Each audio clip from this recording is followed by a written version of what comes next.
Eh bien, bonjour à toutes et à tous, bienvenue pour ce petit déjeuner avec Nicolas Menet. On a préparé les croissants. Nicolas, il est tôt. Tu nous as fait nous lever tôt pour préparer ce webinaire de 9 heures à 10 heures. On va parler avec toi d'innovation au service, bien évidemment, de la silver economy.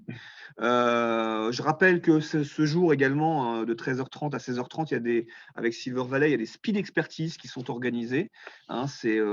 C'est une façon d'avoir en visio comme ça une série d'experts et c'est organisé avec Silver Valley dans le cadre des Silver Eco Digital Days. Donc c'est un moment clé pour les entrepreneurs qui vont, bénéficier de conseils d'experts qui ont été sélectionnés par Silver Valley et d'acteurs de la Silver Economy de manière à répondre à leurs problématiques tant stratégiques qu'opérationnelles qui leur sont posées dans le cadre de lancement de leur entreprise ou alors dans le cadre de la vie tout court de leurs produits ou de leurs services. Pour ce petit déjeuner avec Silver Valley, on est là pendant une petite heure, 45 minutes, 50 minutes, Nicolas. Et on va discuter, on va surtout écouter, hein, parce que c'est une formation quelque part, pour savoir pourquoi et comment innover en silver economy. Donc c'est un point complet sur l'innovation en matière de bien vieillir et de transition démographique. Est-ce que j'ai bien lancé le pitch? Est-ce que j'ai pas fait d'erreur, Nicolas, sur la présentation que tu vas nous faire? Non, bien sûr que non, Jérôme, toujours au taquet.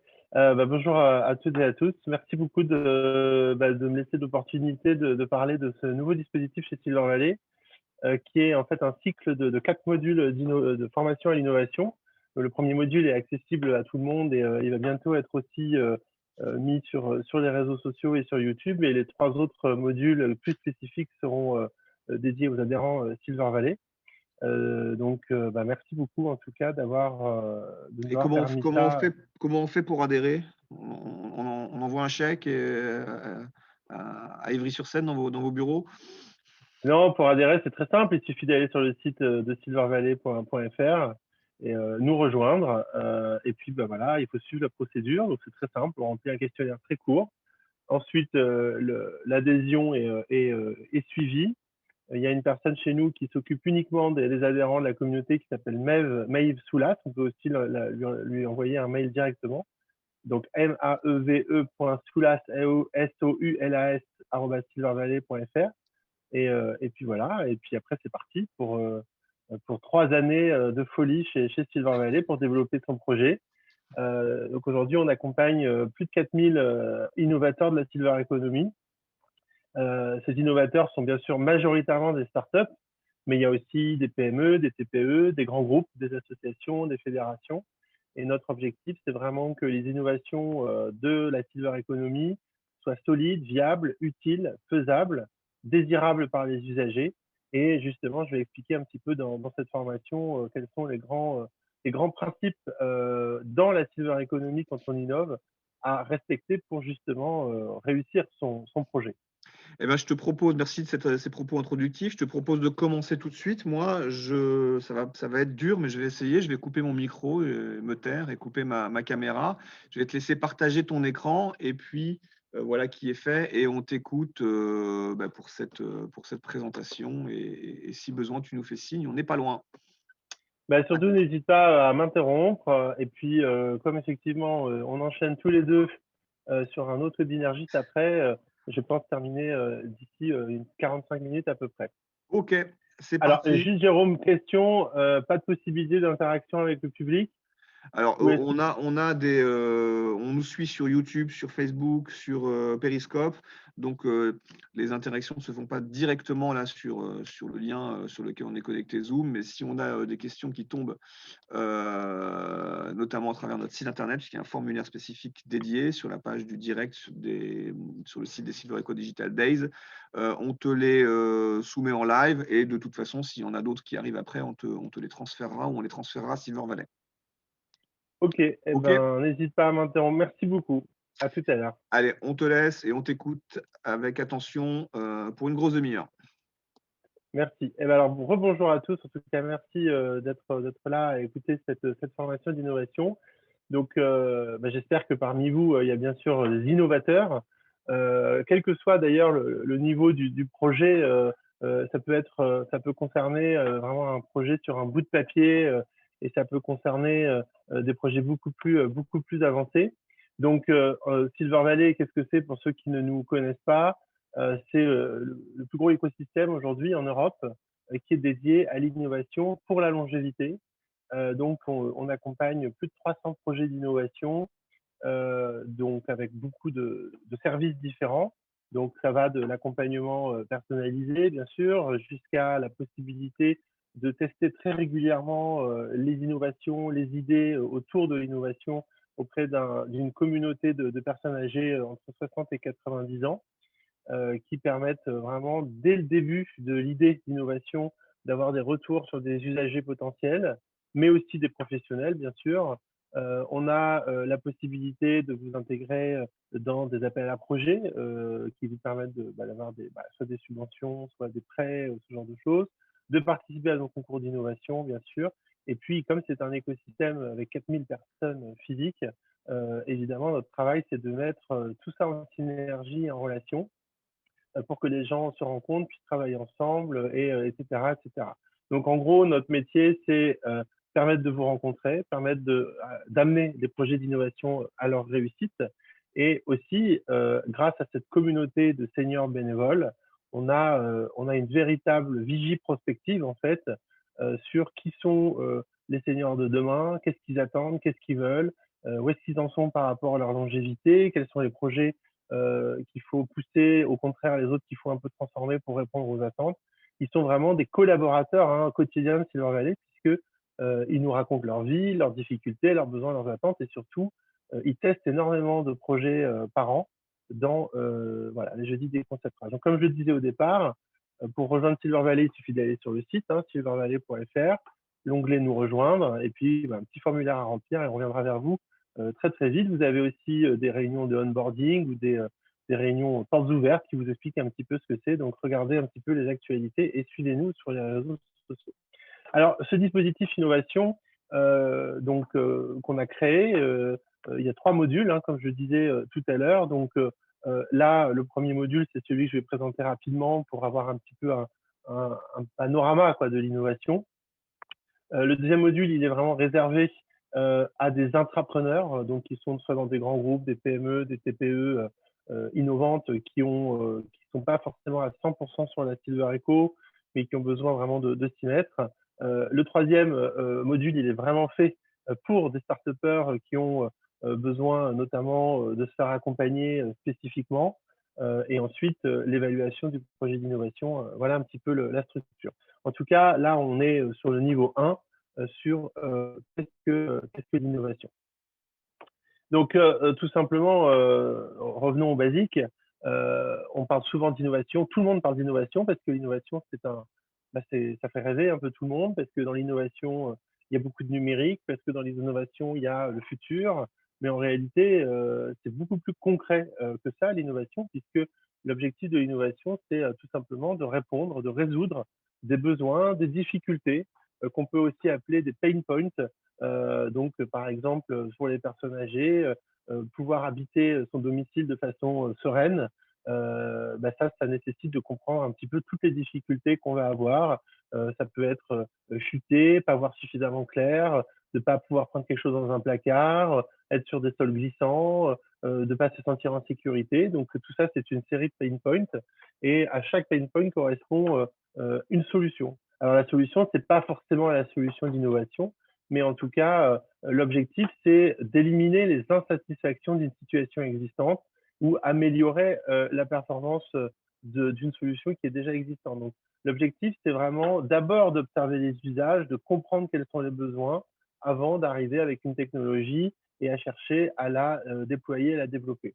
Alors ça, c'est une spécificité de la Silver Economy. Pourquoi? Parce que, en fait, quand on s'adresse à des personnes qui avancent en âge, on va d'abord adresser leurs problématiques spécifiques des personnes qui avancent en âge. C'est-à-dire que on peut créer des besoins, c'est pas le problème, mais en tout cas, ce qu'on croit et ce qu'on fait chez Silver Valley, et d'ailleurs dans la Silver Economy en général, c'est de répondre à des besoins dans des situations concrètes, puisque les besoins d'ajustement à l'avancée en âge sont multiples et aujourd'hui loin d'être totalement remplis. Donc en tout cas, tout simplement, pardon, je J'enlève ça, sinon je ne vois pas. Voilà. Donc d'un côté, on va chercher à répondre à un besoin, améliorer la réponse à un besoin, et de l'autre côté, on peut aussi travailler sur l'organisation, améliorer la performance ou la rentabilité d'une organisation. L'innovation, elle va dans tous les sens. C'est pas forcément une nouvelle technologie, c'est pas un nouvel objet, ça peut être aussi une nouvelle organisation et ainsi de suite. Et évidemment, c'est ce que je disais tout à l'heure, il y a quelque chose qu'on dit souvent, l'innovation, c'est bullshit.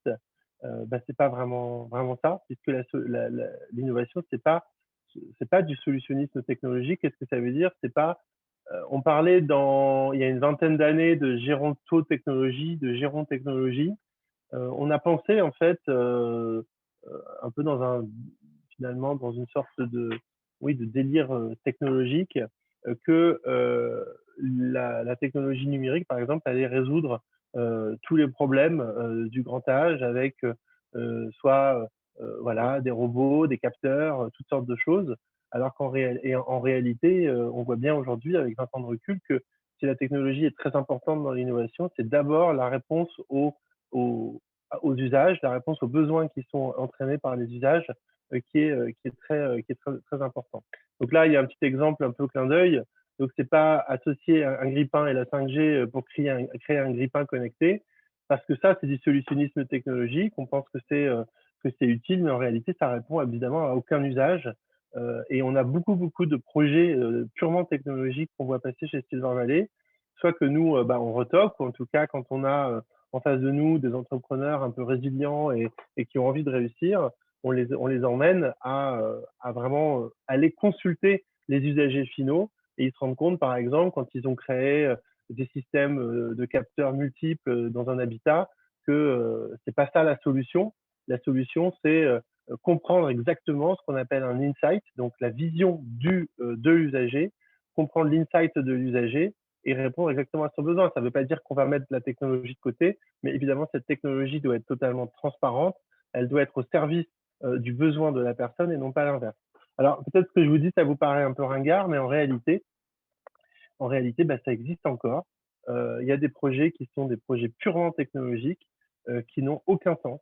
Alors, je ne peux pas citer des noms spécifiquement, mais on a vu par exemple des équipes d'ingénieurs absolument géniaux, hein, par ailleurs, très compétents, qui nous ont mis en place des batteries de capteurs incroyables sans se rendre compte en fait qu'ils étaient en train de construire par exemple des prisons numériques dans l'habitat. Et alors, ce qui est très intéressant, c'est que dans l'histoire des politiques vieillesse, par exemple, pendant des années, des siècles hein, même, on a enfermé les vieux dans des asiles. Ils étaient des revues de la société, on les a enfermés et finalement, on les enferme aujourd'hui dans des prisons numériques. Ben voilà, c'est un petit peu ça le type d'exemple qu'on veut donner. Alors, si on part de l'usage, évidemment, ce genre de risque ne peut pas exister. Alors, pour des entrepreneurs qui nous écoutent, pour des gens qui veulent se mettre à l'entrepreneuriat, pour des gens qui vivent des difficultés de l'entrepreneuriat, en tout cas, sachez que vous n'êtes pas tout seul, puisque vous voyez ce petit schéma devant vous qui vous montre à quel point le processus d'innovation est complexe, difficile, et c'est comme évidemment l'aventure entrepreneuriale. Il y a des hauts, il y a des bas, il y a un grand 8 émotionnel permanent. Donc, vous n'êtes pas les seuls à vivre des difficultés. Donc, en tout cas, si on veut être un petit peu dans la méthodologie, très simple, hein, c'est vrai que plutôt que d'entrer dans l'approche technologique, comme je l'ai dit tout à l'heure, en disant bon bah j'ai inventé une super appli qui fait telle mise en relation via, je sais pas, une plateforme de mise en relation ou qui fait du match. Toujours d'abord définir le problème. Alors comment est-ce qu'on définit le problème? Ben voilà, chez Silver Valley, on a une méthode qu'on utilise aussi pour notre concours d'innovation, la méthode FeedUp. D'abord, travailler sur la désirabilité et l'utilité. Donc la désirabilité, c'est vraiment le point de vue alors de l'usager final, du consommateur final. Qu'est-ce qu'il attend, ce dont il a besoin, les choses qu'il pourrait faire si lui-même était un entrepreneur. L'utilité, c'est est-ce que ça améliore une situation de vie ou pas. Et après, on a évidemment tous les sujets d'innovation un peu plus classiques comme la faisabilité. Alors, et la profitabilité, évidemment, qui est très importante. Comment est-ce qu'on fait pour définir le problème avec les usagers? Alors, Risque à éviter, demandez à votre grand-mère, votre grande-tante, votre cousine qui a plus de 80 ans ce qu'elle pense de tel ou tel réseau social pour personnes âgées, puisque dans le cadre évidemment de l'affinité affective, eh ben, elle va vous dire que c'est génial ce que vous faites. Non, en réalité, il faut confronter ces projets, et même si c'est une idée sur un bout de papier, à des personnes qui ne vous connaissent pas. Et ça, vous pouvez le faire dans le cadre de Silver Valley. Comment est-ce qu'on fait ça chez Silver Valley? On a un programme qui est financé par la CNAV qui s'appelle Jeudi du Concept Crash. C'est-à-dire que vous avez le premier jeudi de chaque mois, vous avez une cinquantaine de personnes âgées, donc comme je disais tout à l'heure, entre 60 et 90 ans à peu près, dans tous les milieux, presque une grande partie du territoire en France, sont connectés derrière leur écran sur Teams.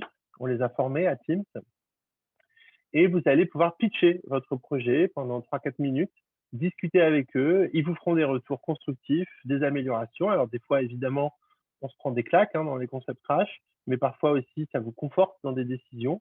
Et là, vous avez la possibilité de façon régulière, une fois, deux fois, trois fois dans l'année, par exemple, de tester le projet. Et il faut savoir que ce dispositif est ouvert à tout le monde, même quelqu'un qui a juste une idée sur un bout de papier, vous le mettez sur un PowerPoint, vous le projetez sur Teams et vous avez en face de vous des gens qui vont réagir, même si vous n'avez pas encore travaillé le projet, le MVP, le POC, enfin, la maquette, tout ce que vous voulez.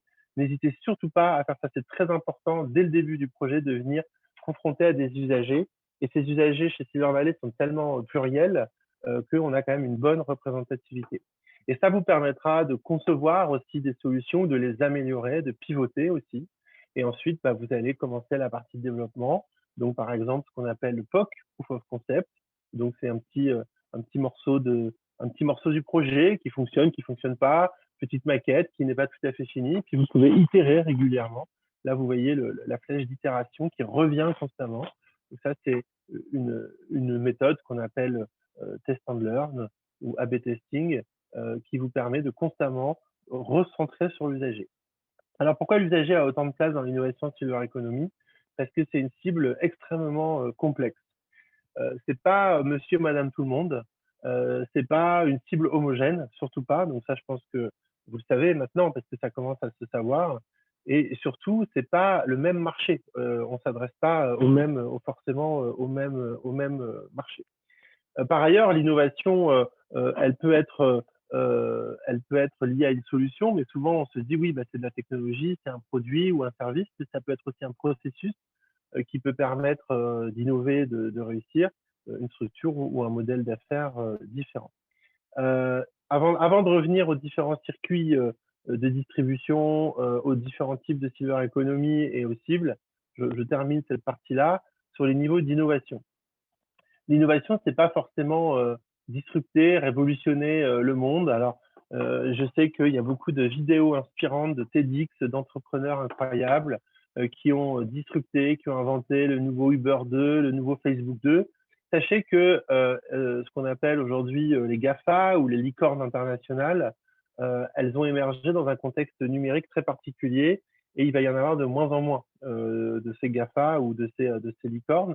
Pourquoi? Parce qu'en fait, depuis les années 1990, pardon, puisque je suis une personne moi du XXe siècle, depuis les années 1990, on a effectivement une transition numérique qui est très importante et clairement les Facebook ou les Google ou les Apple sont ce qu'on appelle des APAC, c'est-à-dire que ce sont des exceptions.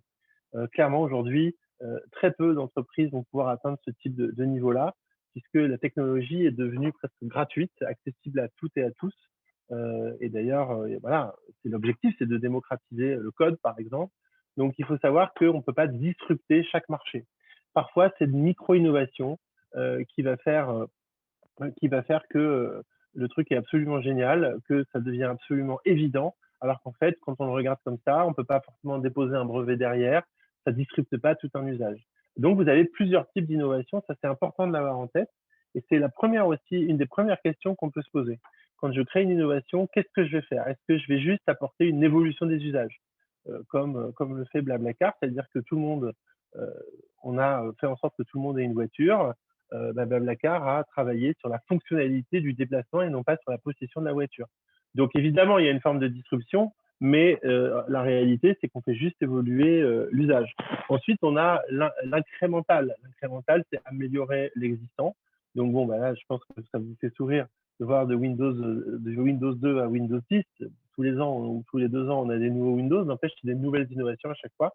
On améliore. Donc ça peut être intéressant puisque, par exemple, dans notre secteur de Silver Economy, il y a des secteurs d'activité qui sont très en place, qui fonctionnent très bien, mais qui ont besoin d'innovations qui améliorent l'existant. Je pense par exemple au logiciel de soins dans des EHPAD ou même à l'hôpital. Je pense à des objets connectés qui doivent s'interfacer avec ces logiciels, qui sont des barrières en fait à ce que la technologie rentre dans le secteur médico-social. Je pense évidemment à tout ce qui est adaptation de l'habitat. Il y a énormément de choses qui existent, mais en réalité, on peut toujours améliorer. Là, il y a plein de petites choses à faire qui peuvent être intéressantes.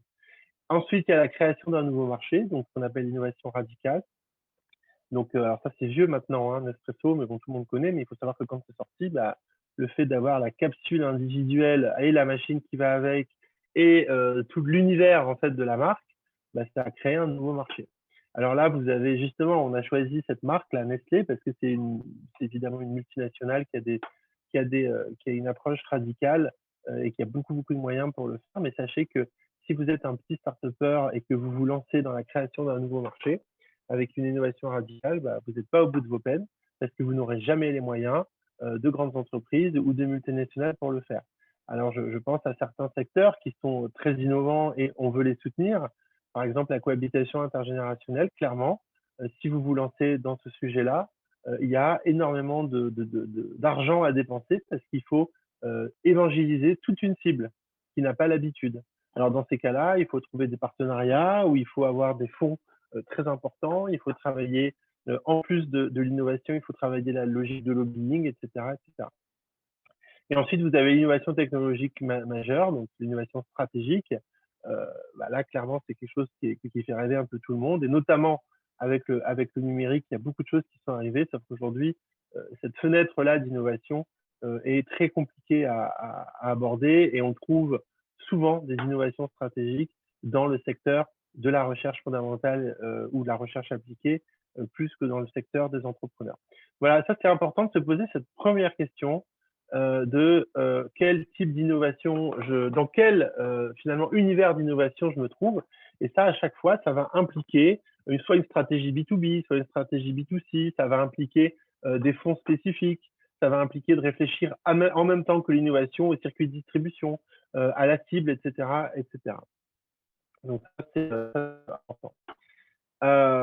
Donc, là, ce que je voudrais partager avec vous maintenant, ce sont donc des visions un petit peu, on va dire, des convictions chez Silver Valley, puisqu'il existe beaucoup de méthodologies d'innovation. Il y en a énormément, et nous, on a choisi 3 approches bien spécifiques, parce que on voit bien que c'est ça qui marche aujourd'hui, spécifiquement dans notre secteur. C'est pas universel. Par exemple, dans l'innovation technologique, comme on l'a vu tout à l'heure, on a peut-être plus besoin de travailler sur de la recherche et du développement, vraiment de la pure recherche, de la recherche fondamentale. Mais dans notre secteur de la Silver Economy, le design thinking est vraiment la meilleure solution. Donc l'idée, c'est d'abord d'avoir une connaissance très approfondie des besoins, des attentes des usagers, pour dimensionner évidemment la solution, avec une approche en amont qui est très importante, c'est celle de la découverte des usages, une étude très fouillée, très approfondie des usages. Alors, je voudrais citer 2 projets que vous pourrez regarder en parallèle, qui ont vraiment travaillé de cette façon-là. Il y a un premier projet qui s'appelle AINA, donc AI-AINA, hein, qui est vraiment un chevet où c'est du mobilier en fait adapté. Et vous avez un autre projet qui s'appelle EE, alors c'est E-HE. C'est 2 projets qui ont été entièrement conçus en design thinking. C'est-à-dire que jamais le porteur de projet n'aurait pu inventer ce qu'il a inventé s'il n'avait pas étudié les usages et co-créé la solution avec les usagers. Donc en fait, c'est assez long de faire ça, c'est lourd, c'est vrai, ça demande un petit peu de temps. Par contre, une fois que le projet il est prêt, bah, on est sûr de répondre à des besoins, on est sûr de répondre à des usages. Donc là, on a toute une série de ce qu'on appelle dans notre secteur, avec notre jargon, des externalités positives qui sont produites, puisque on répond aux besoins, donc on crée un marché, donc on a une amélioration de l'usage. Donc potentiellement sur le secteur médico-social, on a un vrai impact qu'on appelle médico-économique, donc ça améliore l'usage, ça renforce la prévention, etc. Et puis surtout, on a des gens qui sont prêts à payer pour le service que vous allez leur rendre, ils sont prêts à payer, donc votre boîte, votre start-up, elle va très vite gagner des clients, du chiffre d'affaires, être commercialisée. Et qui dit commercialisation dit levée de fonds, qui dit levée de fonds dit développement. Et là, on est vraiment dans le monde de la start-up au sens pur et dur, à savoir un développement rapide. Donc cette découverte et cette étude des usages, elle est encore une fois particulièrement importante dans notre secteur. Alors, je l'ai dit un peu tout à l'heure, et c'est là qu'il faut que j'insiste. Pourquoi? Parce que la population européenne des personnes de plus de 60 ans, elle est extrêmement hétérogène, puisque on est d'abord dans une grande rupture socio-démographique, puisque la génération qui est en train de vieillir actuellement, donc on parle de boomers par exemple, ou des gens qui ont entre 70 et 80 ans aujourd'hui, vont être extrêmement nombreux dans les années qui viennent, et surtout, ils vont arriver dans le grand âge. Et ces gens-là, ils ont une spécificité, enfin, ils ont deux spécificités. La première spécificité, c'est que toute leur vie se sont battus pour leur liberté, leur souveraineté, pour s'affranchir vraiment des codes sociaux, des groupes sociaux dont ils étaient un peu prisonniers. Et surtout, cette génération-là, c'est la première génération qui est massivement aidante d'une autre génération. Ça veut dire qu'ils sont extrêmement sensibilisés à la problématique du vieillissement. Ces gens-là ne sont pas dans ce que j'appelle le stylogisme français, à savoir vieillesse égale maladie, maladie égale remboursée par la Sécu. Non, ça n'existera plus.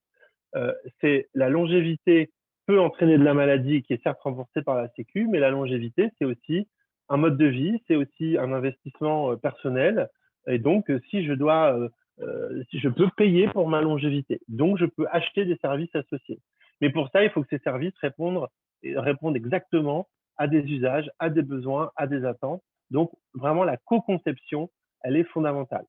Alors, chez Silver Valley, c'est notre quotidien. Donc, je reviens à cette communauté, 9000 personnes âgées entre 60 et 90 ans, tout milieu, dans toute la France, qui se connectent tous les jeudis pour faire des tests, mais aussi tous les premiers mardis, tous les troisièmes mardis de chaque mois, ils passent la journée avec nous à discuter, à raconter leurs problématiques. Donc ça s'appelle les Open Labs. La Bourse Charles Foy, le jury senior, etc., etc. Il n'y a pas un seul moment où votre projet chez Silver Valley ne passera pas par l'expertise en fait de l'usager. Voilà, donc ça c'est fondamental de travailler sur cette compréhension, encore une fois, de l'affinité, à savoir ma grand-mère ne sait pas utiliser Facebook, alors je vais créer un réseau social pour les personnes âgées. Non, ça marche pas. C'est des projets affinitaires, ça fonctionne pas. En revanche, quelle est la relation des personnes âgées au digital? Donc là, vous trouvez déjà beaucoup de ressources, et y compris des ressources produites par Silver Valley, avec par exemple le dernier baromètre sur le digital, ou bien sur l'habitat. On a eu des chiffres intéressants. Il y a 69% des gens qui disent que l'habitat, il faut absolument l'adapter pour bien vieillir. En fait, ils sont que 5% à avoir fait des travaux d'adaptation à l'avancée en âge. Donc en fait, ils disent beaucoup, mais ils ne font pas. Alors comment est-ce que, typiquement, ça c'est un pain point. Comment est-ce que je peux faire en sorte que ce chiffre de 5% augmente sur les travaux de l'habitat? Alors, je vous rassure, vous n'êtes pas tout seul sur le sujet, mais en tout cas, c'est voilà, pour donner un petit peu des exemples. Vraiment, le premier point, c'est le design thinking. C'est la base, la co-création. Même si vous avez juste une idée sur un bout de papier, vous pouvez entrer chez Silver Valley et tester cette idée auprès d'un public cible.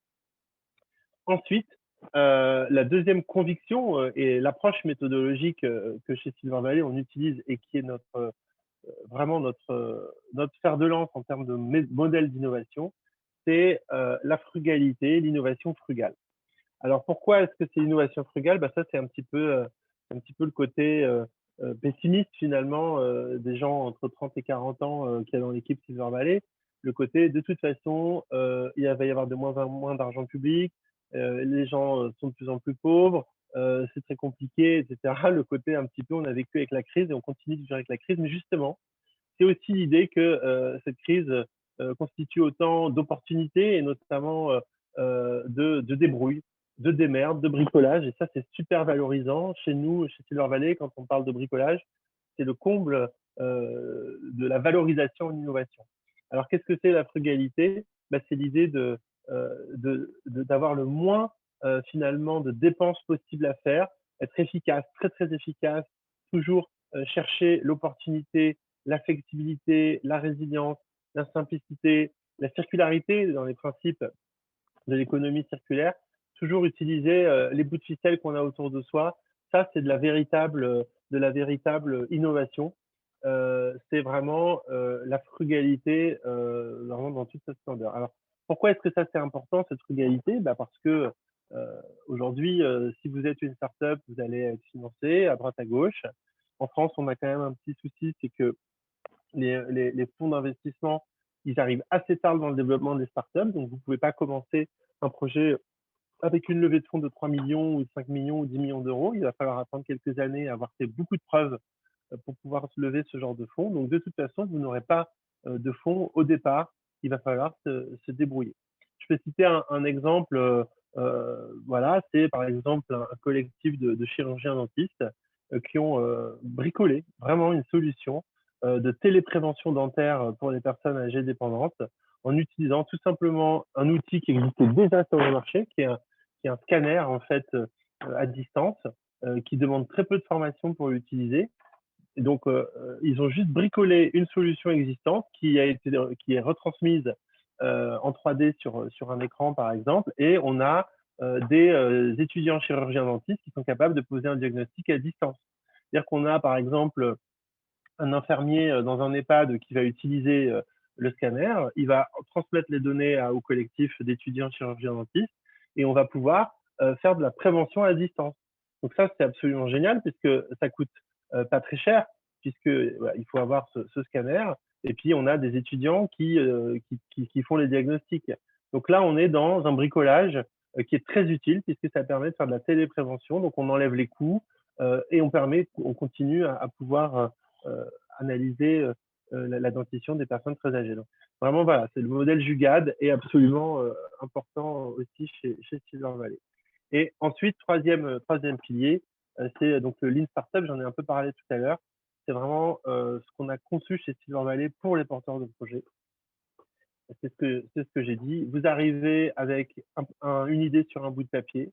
Vous pouvez 2, 3, 5 fois par an participer à des jeudis des concepts crash. Et à chaque fois, vous allez réduire le temps, puisque à chaque fois, vous allez comment dire, expérimenter, mais surtout éprouver votre solution auprès d'usagers et à chaque fois itérer, apprendre de nouvelles choses, construire de nouvelles choses, mesurer et ainsi de suite.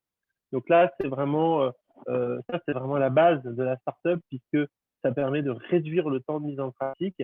Et on voit aussi que cette méthodologie de Lean, qui veut dire maigre en fait, le Lean Startup est aussi utilisé de plus en plus dans des grands groupes industriels parce que ce qu'ils cherchent, c'est avoir de plus en plus d'agilité, fitter au marché le plus vite possible et évidemment gagner du temps sur la concurrence. Donc voilà un petit peu les 3 piliers des méthodologies qu'on peut exploiter chez Silver Valley. Donc voilà un petit peu l'idée. Alors là, je pense que on va pouvoir transmettre à ceux qui le souhaitent. De toute façon, vous allez les trouver sur le site de Silver Valley. Là, je vais pas détailler ce genre de choses. Vous allez trouver là voilà quelques méthodologies, des outils de base pour innover qui vont qui peuvent vous inspirer. C'est un petit peu des guides. Voilà, si je veux me lancer dans un projet d'innovation, ben voilà quelques outils. Donc par exemple le business model Canvas qui permet en fait de créer une carte d'identité du projet. Donc avec les partenaires clés, les activités, les ressources, la proposition de valeur. La proposition de valeur, c'est pas juste d'écrire un concept. La proposition de valeur, c'est tout ce que ça peut apporter au-delà du produit ou du service lui-même. La relation avec quel client, quel type de client, les canaux typiquement, la segmentation, etc., etc. Alors, ce qui est important dans notre secteur aussi, deuxième question à se poser quand on est innovateur de la cyberéconomie. Donc, la première, hein, vous vous souvenez, c'est dans quelle innovation je me situe? Est-ce que c'est de la rupture? Est-ce que c'est de l'incrémental, etc. La deuxième question, c'est dans quelle cyberéconomie je me situe? La cyberéconomie, en tout cas chez Silver Valley, et pour le moment, c'est chez Silver Valley que les choses sont conçues de ce type-là. Vous avez une première silver economy qui est classique, qui est connue pour ça, c'est la silver economy médico-sociale et sanitaire.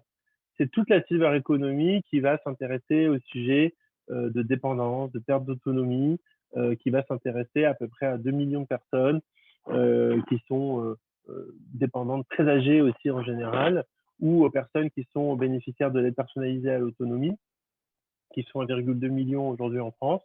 Donc c'est un marché qui est plutôt petit, mais avec des marges importantes, puisqu'on propose des solutions qui sont assez coûteuses en fait pour l'autonomie.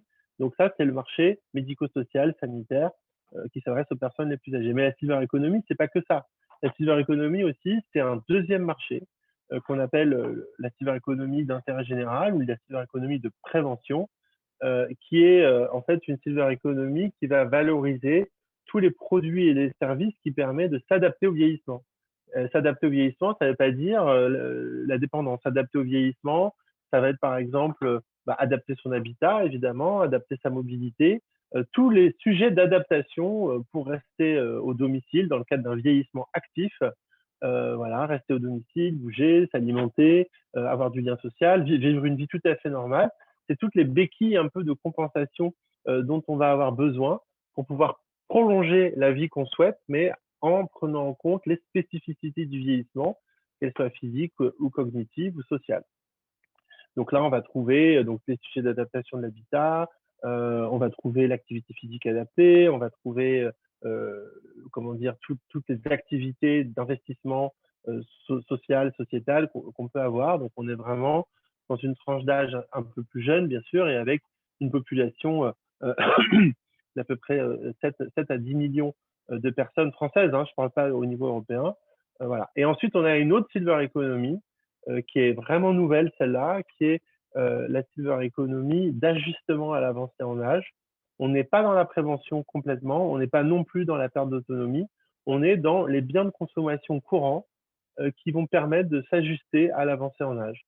Alors, qu'est-ce que c'est que s'ajuster à l'avancée en âge? C'est commencer tout simplement, quand on a même pas 50 ans et qu'on devient un petit peu presbyte, d'agrandir la police sur son portable. C'est mettre des lumières un peu plus fortes à la maison. C'est adapter sa douche, par exemple, mais sans pour autant rentrer dans une logique de prévention, etc., etc. Et là, c'est un marché de biens de consommation courant qui touche 16 millions de personnes de plus de 60 ans en France et 90 millions d'Européens. Donc, on voit bien qu'on a différents types de marchés. Donc, par exemple, je vais avoir une innovation de type amélioration de l'existant. Je vais cibler des gens qui ont entre 60 et 70 ans. Je suis dans un marché donc de silver economy d'ajustement à l'avancée en âge. Je touche 16 millions de personnes. Donc, je vais pouvoir vendre X produits ou services avec une marge de temps, etc., etc. Et voilà, on revient à nos outils de base pour innover. C'est les premières questions, évidemment, à se poser. Voilà, donc après, voilà, vous avez tous ces outils qu'on va vous transmettre, que vous trouverez sur le site de Silver Valley, que vous trouverez sur les réseaux sociaux, puisque ce module-là est accessible à tout le monde. Donc, voilà, le parcours client. Alors, le parcours client, ce qui est très important, c'est de créer des personas. Qu'est-ce que c'est qu'un persona? Un persona, c'est un parcours spécifique. Donc, je ne sais pas, par exemple, si vous êtes dans le cadre d'une personne qui a des problématiques d'observance de traitement médicamenteux ou une personne aidante, vous allez créer des infographies, par exemple. J'ai 55 ans, je travaille, je suis aidant ou aidante d'une personne âgée, voilà ma journée, voilà mes besoins, voilà mes points de friction, mes difficultés, mes pain points, etc. Je suis une personne de 70 ans qui habite dans un habitat qui n'est pas complètement adapté, mais j'ai pas envie de déménager. J'ai conscience que je dois adapter mon habitat, mais j'ai pas envie de dépenser de l'argent. voilà, et donc ainsi de suite. Donc, ce sont tous les pain points en fait que vont rencontrer les usagers. Et ça, vous pouvez pas le faire tout seul. Ça, vous pouvez le faire qu'avec des usagers, même si c'est pas les usagers. Les usagers réels ne sont jamais des personas, parce que les personas, c'est le regroupement en fait de représentation et d'usage. N'empêche que par exemple dans un dossier de levée de fonds ou tout simplement dans un dossier d'innovation, de concours d'innovation type Bourse Charles Foix, évidemment, c'est très attendu d'avoir des personas puisque c'est ce qui permet de comprendre le mieux. Alors, vous trouverez sur le site de Silver Valley, dans la rubrique baromètre, par exemple, des personas qu'on a fait pendant le premier confinement sur la journée connectée des seniors confinés. On voit des parcours matin, midi, soir. Qu'est-ce qu'on peut faire en fonction de mon niveau de compétences numériques, qu'est-ce que je peux faire pour continuer à vivre soit ma vie de senior militant, soit ma vie de senior très centrée sur ma famille, soit ma vie de senior qui est dans le loisir. Et on a regroupé toutes les méthodologies, enfin, pardon, toutes les innovations qu'on avait dans notre écosystème qui pouvaient répondre à ces besoins. Alors, autre outil qui est bien connu, alors un peu moins objectif que les deux autres quand même, c'est le Blue Ocean. Donc là, c'est l'idée effectivement. L'océan bleu, c'est tout simplement l'océan où il n'y a pas de requins qui se battent, où il y a du rouge. C'est là où en fait on est dans un univers où il n'y a pas de concurrence spécifique. Et ça, clairement, bon, comme c'est le porteur de projet qui se met dedans, voilà. Mais par exemple, on va trouver là, ça oblige le porteur de projet à travailler très en profondeur, notamment sur son étude de marché, la compréhension de son marché et qui sont ses concurrents. Ça, évidemment, c'est pas nouveau de parler de ça, mais clairement, ce qui manque aujourd'hui dans certains dossiers qu'on voit passer, c'est vraiment une connaissance très fine de l'offre existante et le niveau de cette offre et comment vous allez vous positionner, qu'est-ce que vous allez améliorer, ou est-ce que vous faites des choix délibérés de dégrader certains services, mais de upgrader d'autres parce que vous allez par exemple diviser les coûts par deux, etc., etc. Donc ça peut être quelque chose qui peut être utilisé également. Et ensuite, la cartographie de la valeur, qu'est-ce que ça veut dire? Ben, c'est encore une fois à qui vous allez vous adresser et quelle est la valeur de votre projet d'innovation pour tel ou tel public. Donc, est-ce que, par exemple, dans le cadre de la Silver Economy de prévention, donc la deuxième Silver Economy, là, vous allez intéresser particulièrement, par exemple, les groupes de protection sociale, la CNAV, parce que vous allez apporter une brique de valeur supplémentaire à la prévention des personnes âgées pour leur permettre de vieillir en meilleure santé. Et ça, c'est au bénéfice de tout le monde, bien sûr de la personne âgée elle-même, mais aussi du système de santé. Pourquoi? Parce que si on arrive à avoir des outils de prévention qui sont vraiment efficaces, bah, les gens sont en meilleure santé, dépensent moins d'argent pour le système de santé, sont beaucoup plus heureux parce que c'est ce qu'ils souhaitaient. Voilà. En revanche, vous pouvez aussi avoir un système de valeur pour des utilisateurs. Par exemple, pour les gens qui ont entre, on va dire, allez, 10 ans et 70 ans, clairement, aujourd'hui, si on retire les smartphones de cette très large population, on perd énormément de valeur. On en a énormément besoin. On est prêt à payer très cher pour avoir un portable et un abonnement Internet. Bah là, typiquement, la valeur, il y a une brique de valeur qui est apportée pour ces publics avant. Ça paraît un peu simplifié, mais c'est super important de se poser la question parce que quand on est parfois débutant dans l'innovation, et ben en fait, on se pose pas tout simplement ces questions-là. Donc voilà un petit peu le topo. J'étais très vite parce que j'ai pas beaucoup de temps. Il y a beaucoup de choses à dire, beaucoup d'exemples à donner. En tout cas, dans quelques semaines, vous trouverez le module en vidéo sur la chaîne YouTube de Silver Valley. Ce document-là sera en libre accès pour ceux que ça intéresse. Et voilà un petit peu l'idée. Donc, évidemment, vous avez compris que vous avez des strates de questions à vous poser. D'abord, quel type d'innovation je fais? À quel public je m'adresse? Quelle Silver Economy je fais? Et quel public je m'adresse? Quelle typologie de public, à quelle typologie de public je m'adresse? Et puis aussi, évidemment, une question clé qu'on n'a pas abordée là, qui fait l'objet d'une autre conférence, qui est les circuits de distribution. On est dans un secteur où les circuits de distribution ne sont pas classiques. Ils sont extrêmement pluriels, puisque un réseau bancaire, un réseau d'assurance, en même temps que des pouvoirs publics ou du retail peuvent distribuer des solutions en silver economy. Donc ça, clairement, c'est des vraies questions à se poser. Est-ce que j'ai une stratégie B2B? Est-ce que j'ai une stratégie B2C? Est-ce que j'ai une stratégie B2B2C? Ça fait vraiment partie des questions qu'on peut se poser aussi. Et puis voilà, quelques méthodologies qui peuvent vous aider. Et n'oubliez pas, le principal, c'est constamment d'aller voir l'usager, de répondre à son besoin et d'avoir le moins de dépenses, finalement, d'investissement.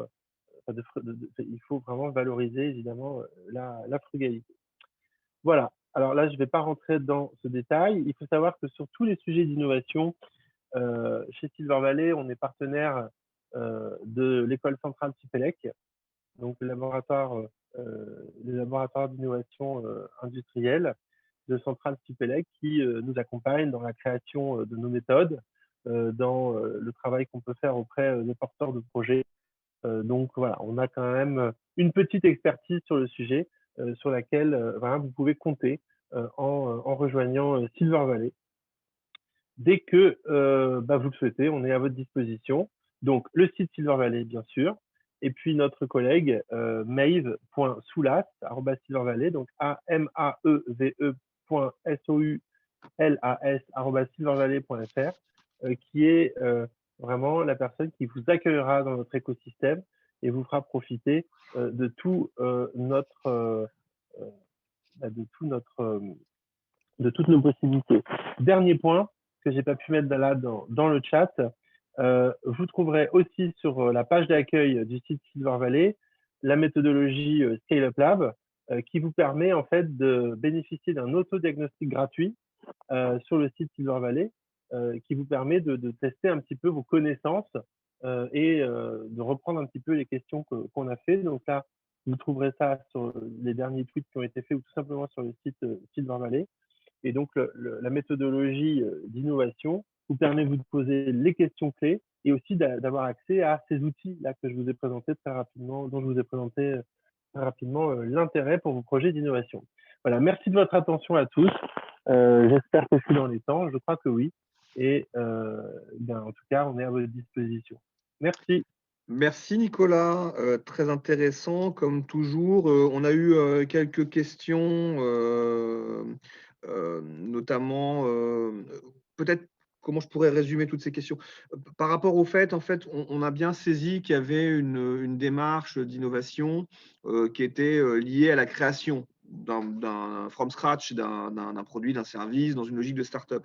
Mais on a des entrepreneurs qui nous disent: «Est-ce qu'on peut utiliser ça pour améliorer nos dispositifs, existants?» ou encore comment faire émerger des start-up leaders au niveau national? C'est-à-dire on a atteint une certaine taille, mais on veut, exister en Europe, à l'international, et puis rentrer dans une logique de chiffre d'affaires conséquent. Est-ce que Silver Valley accompagne aussi cette deuxième phase de la fusée? Ouais, alors tout à fait. Là, j'étais vraiment sur je dirais le commencement, le niveau petite startup innovante, parce qu'aujourd'hui, c'est quand même le gros, hein, évidemment, d'abord de la Silver Economy et puis des Silver Valley. Mais bien sûr, on a créé. Alors d'abord, on a un top 40 qui est sorti il y a quelques semaines sur justement les startups dans lesquelles on peut investir, qui ont vraiment consolidé. Alors, elles ne sont pas toutes là encore, mais en 2022, on aura un top 50, à mon avis, déjà beaucoup plus fourni. Et on a plusieurs possibilités. Donc déjà, j'ai très rapidement évoqué le Scale Up Lab. Donc le Scale Up Lab, c'est quoi? C'est une méthodologie qui permet d'attester de la scalabilité d'un projet d'innovation et non pas la viabilité du projet de départ, mais la scalabilité, c'est quoi? C'est la façon dont on gère les risques, la dimension financière, la possibilité de passer à l'échelle, hein, c'est vraiment un sujet fondamental. Donc ça, c'est le Scale Up Lab, c'est un dispositif spécifique qui peut être financé par des grands groupes. Et puis surtout, on a créé un pool invest, donc le pool invest avec une offre de service spécifique, où là, on a des fonds d'investissement qui sont de plus en plus nombreux à nous rejoindre, des fonds internationaux, donc des VC, des business angels, des clubs de business angels aussi, mais aussi surtout des fonds d'investissement qui ont la capacité de mettre des tickets beaucoup plus importants. Et donc ce pool Invest, on leur offre la possibilité de faire de la veille qualifiée, donc d'orienter des startups qui ont besoin de tickets plus importants. Mais là, on n'est pas dans le b.a.-ba de l'innovation, hein, on est beaucoup plus loin, donc on accompagne ces startups bien plus avancées. On accompagne aussi des PME innovantes qui ne sont pas forcément en 100% silver. Donc là, on va trouver par exemple des gens qui ne connaissent pas la silver economy, mais en quelques années qui ont la capacité d'y aller. Puis bien sûr, des grands groupes industriels via leurs intrapreneurs. Donc là, ça, c'est carrément une autre problématique. En tout cas, on répond à toutes les demandes et les besoins d'innovation et de développement. Oui, tout à fait. Merci Nicolas. Moi, j'ai une petite remarque sur un mot qui me gêne tout le temps, c'est le mot usager. Je trouve que ça fait un peu les SNCF des années 75, 80, et il y manque pour moi cette logique un usager, c'est pas un client, quoi. C'est quelqu'un à qui on oblige d'utiliser quelque chose. Et voilà, si un jour il fallait trouver un autre mot là-dessus, je serais content. Parce que Alors, tu as raison, sauf qu'en fait, l'usager, c'est un terme générique parce que l'usager, parfois, par exemple, dans des dispositifs de prévention qui sont institutionnels ou semi-publics, ce sont des usagers, ce ne sont pas vraiment des clients. Alors, bien sûr qu'on pourrait dire que on est client du service public, c'est vrai. Dans le cadre du New Public Management, on parle bien des clients du service public. Mais parfois, on est bénéficiaire d'une aide d'État, mais on est client d'un magasin. Donc, c'est pour ça en fait, on parle du terme d'usager parce qu'on parle des usages. Donc, que tu sois client j'avais compris. ou voilà, on parle de l'usage. Donc, c'est ça qui nous intéresse. Donc, il va falloir abandonner tes représentations des années 75 pour en fait Je suis resté retrouver le bloqué. sens premier de l'usager en tant que celui qui produit des usages. Voilà. Merci beaucoup, Nicolas. On se retrouve tout de suite, allez, dans à peine 8 minutes pour le webinaire avec Enea du groupe Action Logement. D'ici là, comme disaient les Vulcains, longue vie et prospérité à Silver Valley. Ça ressemble bien à Silver Economy, j'adore ce slogan. Et puis, on retrouve également, s'il y a des questions, on vous les transmettra et on retrouve Silver Valley sur silvervalley.fr. C'est bien ça? Exactement, et merci à toi pour tout ce que tu as organisé cette semaine parce que franchement, c'est très très riche et avec beaucoup beaucoup de participants diversifiés. Et c'est fait Heureusement que grâce vous à êtes l'équipe, là. de silvereco.fr qui est aux manettes et que vous ne voyez pas. Merci à toi, Jérôme. Au revoir à tout Merci le monde. beaucoup. Ciao. À bientôt.